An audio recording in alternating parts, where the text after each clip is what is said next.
Now to the Doghead fire, which is affecting a lot of people. There's promising news today.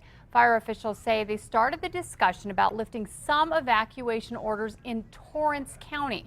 Close to 300 families are living with friends, relatives, and in shelters after fleeing from the fire's path. Let's get to News 13's Catherine Mazzone, who is live near Tehique. Catherine?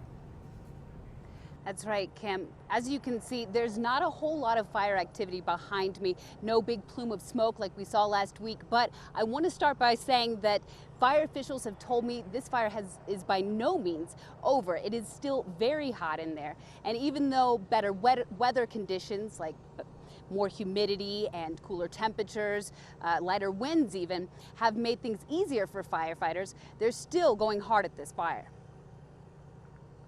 There's still a lot of heat in and around the trees, and the pinyon and juniper trees. The fire creeps along the ground underneath.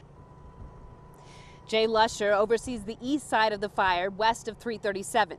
Management for the Doghead fire is split up into sections. He says they do have fire lines set around the fire. Now they have to ensure they're secure by mopping up.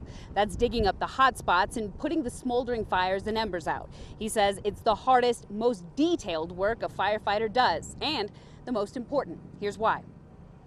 What we don't want to have happen is that the fire creeps outside of our containment lines and begins burning again and threatens homes.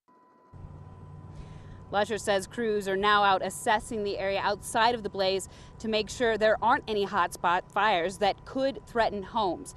Now, officials say they are focused on hotspots, like I just said, but on the perimeter of the fire. Unfortunately, they say there's no way that they can hit all of the spot fires and the smoke on the inside of the fire. They're just focused now on protecting homes, making sure there are no hot spots around those, and of course the perimeter of the fire, so none of those embers get out of control. Back to you.